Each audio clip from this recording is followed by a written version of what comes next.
Salve Bapak Ibu dan saudara-saudariku yang terkasih dalam Kristus. Kita kembali bertemu dalam renungan harian Katolik hari Kamis 18 Januari 2024. Renungan bagi kita hari ini diambil dari Injil Markus bab 3 ayat 7 sampai 12. Sedangkan bacaan pertama bagi kita hari ini diambil dari kitab 1 Samuel bab 18 ayat 6 sampai 9. Dilanjutkan bab 19 ayat 1 sampai 7. Saudara-saudariku yang terkasih, dalam Injil hari ini Yesus dan murid-muridnya bertolak ke daerah lain dan banyak orang mengikuti dia karena mereka semua percaya kepada Yesus adalah sosok yang berasal dari Allah yang dapat menyembuhkan, dan mereka membawa banyak orang sakit kepada Yesus. Karena banyaknya orang, Yesus tidak melarang mereka, tapi ia meminta kepada muridnya untuk mempersiapkan suatu perahu agar orang banyak itu tidak menghimpitnya. Saat setan melihat Yesus, mereka pun tersungkur, lalu menyebut Yesus adalah anak Allah. Tapi dengan tegas Yesus dan dengan keras Yesus melarang mereka mengatakan demikian. Mengapa Yesus melarang setan-setan itu berkata bahwa Yesus adalah anak Allah? Padahal memang sesungguhnya Yesus adalah anak Allah. Yesus tidak mau disebut sebagai anak Allah oleh setan yang pada dasarnya adalah makhluk yang tidak percaya kepada Allah. Makhluk yang tidak mau turut dan patuh kepada Allah.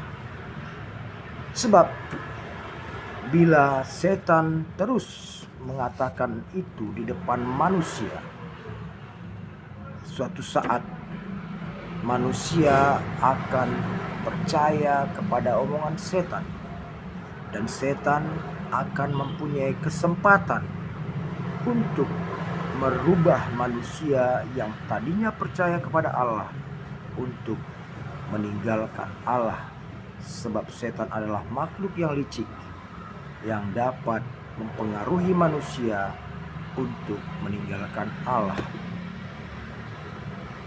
Sosok setan tidak diizinkan Yesus bersaksi tentang dirinya, dan Yesus juga tidak ingin dipuji, disanjung karena penyembuhan yang dilakukannya, apalagi oleh setan. Bapak, Ibu, dan saudara-saudari yang terkasih, dalam bacaan pertama pada hari ini, Daud yang telah berhasil mengalahkan Goliat pulang bersama prajurit-prajurit Israel di bawah kepemimpinan Raja Saul. Kedatangan mereka disambut oleh wanita-wanita dengan nyanyian dan tarian. Dalam nyanyian dan tarian itu mereka mengatakan Saul telah mengalahkan beribu-ribu musuh, tapi Daud mengalahkan berlaksa-laksa. Sesungguhnya tarian dari wanita-wanita ini adalah ungkapan rasa terima kasih mereka karena Daud di bawah kepemimpinan Saul telah berhasil mengalahkan bangsa Filistin. Tapi dari perkataan dalam lagu itu, Saul merasa tersinggung sebab ia merasa kalah dengan ketenaran Daud.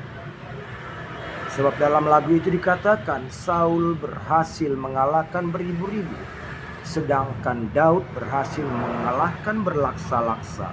Artinya Daud mempunyai popularitas 10 kali lebih tinggi dari Saul sendiri sebagai seorang raja. Rasa cemburu Saul membuat timbul dalam hati Saul niat yang buruk. Saul pun berikhtiar untuk membunuh Daud. Nah, Bapak, Ibu, dan saudara-saudari terkasih, Daud orang baik, orang jujur, orang yang dikarunia Tuhan, telah membantu kerajaan Saul dengan mengalahkan orang Filistin. Akan dihadiahi dengan sebuah kematian, pembunuhan oleh rajanya sendiri, yakni Saul, karena kecemburuan. Saul ingin memakzulkan dan membunuh Daud.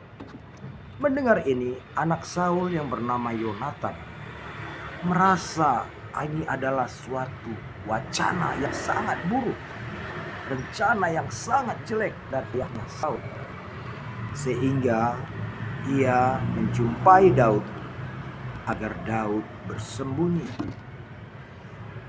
Sesudah itu ia pun menemui Saul ayahnya dan memberi nasihat bagaimana Daud sudah berusaha, sudah berbuat baik buat negeri mereka, buat kerajaan Saul.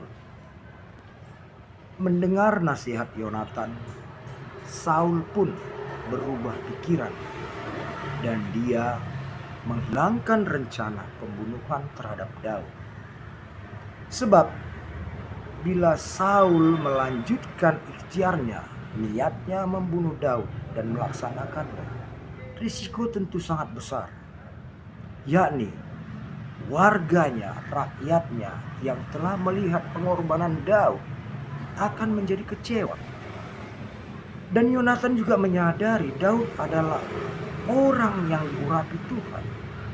Dia berhasil mengalahkan Goliat bukan karena tenaga dan keahliannya, tapi karena pertolongan Tuhan. Jika sampai Saul melaksanakan ikhtiar membunuh Daud, maka yang menjadi lawan Saul bukan hanya Daud, tapi semua rakyat yang mencintai Daud, terlebih Allah menjadi lawan bagi Saul. Syukurlah nasihat dari Yonatan menyadarkan Saul, dan Saul pun membatalkan niatnya untuk membunuh Daud.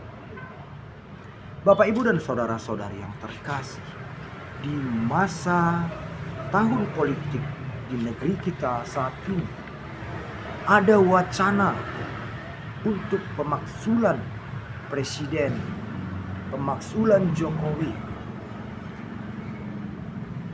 Rencana ini, wacana ini muncul tentu karena kecemburuan, karena iri, karena persaingan, seperti yang dialami Saul saat mereka menerima kesambutan dari perempuan di negerinya.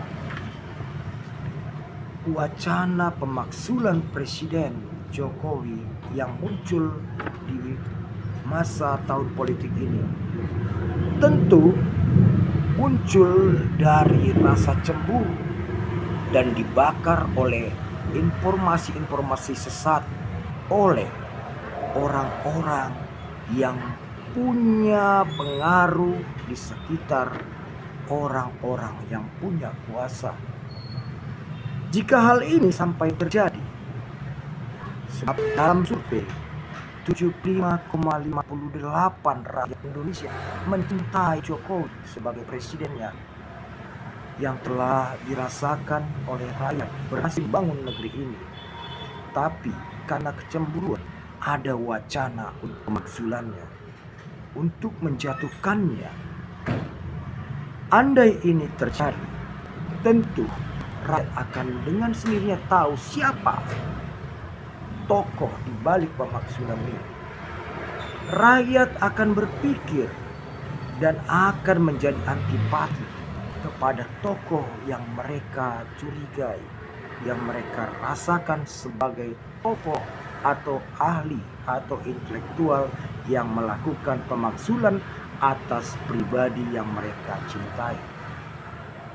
Semoga para pemimpin atau orang-orang berkuasa yang mempunyai wacana pemalsuan ini mendapat nasihat, mendapat bimbingan seperti yang diterima Saul dari Yonatan, agar mereka benar-benar sadar risiko yang mereka hadapi bukan hanya Jokowi seperti Saul, bukan hanya Daud, tapi orang-orang yang mencintai Jokowi, yang mencintai presidennya akan menjadi lawan mereka. Dan ini akan menjadi bumerang yang sangat kuat, yang sangat berat. Dan risiko telah menanti jika rencana-rencana buruk atas persaing ini diwujudkan dalam praktik. Nah, ibu dan saudara-saudari yang terkasih, dalam renungan bagi kita hari ini kita diingatkan, jangan mudah terbakar oleh kecemburuan yang membuahkan suatu kebencian, suatu langkah-langkah jahat, langkah-langkah buruk untuk mengalahkan orang lain, untuk memunculkan diri. Berpaculah menjadi yang terbaik, bukan dengan menginjak atau menjatuhkan saingan kita. Nah, Bapak, Ibu, dan saudara-saudara yang terkasih, pahamilah manakah informasi yang mendidik, manakah informasi yang menjerumuskan. Kiranya Tuhan membimbing hati kita untuk menyadari di manakah informasi yang mengarahkan kita ke kebenaran yang berkenan bagi Allah. Amin. Tuhan memberkati.